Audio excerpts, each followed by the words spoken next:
Well, I've been sitting here in my rocking chair thinking about what happened to that vet. I think I got it figured out.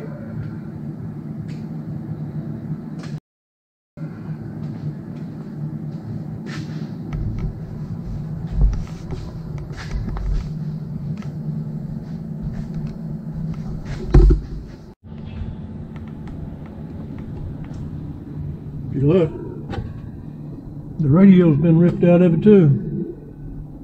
Just cut the wires. I think what's happened, they got in there, they had to pry this up, pried around here, broke my quarter panels. Then they broke the glass finally, put their knee up on the spoiler, cracked it, crawled in, cut the radio out. I think that's what happened.